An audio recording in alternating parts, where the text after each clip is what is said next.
Nathi njengamadoda siyakudinga ukuphulula emahlombe sibanjwe ngesandla sitshele ukuthi no man, kuzolunga baba. Nathi njengamadoda siyakudinga ukuphulula emahlombe sibanjwe ngesandla sitshele ukuthi kuzolunga ndoda. Uzwe bethi indoda ikhalela ngaphakathi. Nithi lezo nyembe zaziyephuma zazingadaleli ukuhlala emadodeni elalela. Siyazigcina sizigcine lapho sezigcwele khona ziphuphuma ngaphandle kokwaziswa omunye umuntu bese sifinyelela esinqumeni. Okuningi-ke sikuxoxa ngenhliziyo kuhlohla ingqondo bese kulamula unembeza.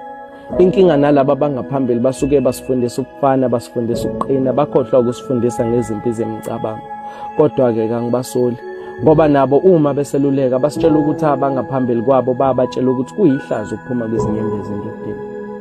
Ngakho-ke noma uyovulela icala unkosikazi wakho bekuhleke emaphoyiseni. Ubona indoda ibambelela esihlathini amehlo ebovu igqumelana ishonele umama wayo. Isaba ukudedela lezi inhlungu ngezinyembezi ngokuba kukhona ukwelapheka ekuphumeni kwezinyembezi esilondeni somoya. Omunye usephelele umsebenzi wajikelwa nayilo abamsene naye. Useze wamupha negama akalala ngalo avuke ngalo athi awundoda yalutho nje wena isahluleki. Lezo nyembezi ezigcwele izifuba zamadoda ziyogcwala ngelinye ilanga kanti aziyochitheka kamnandi. Nathi njengamadoda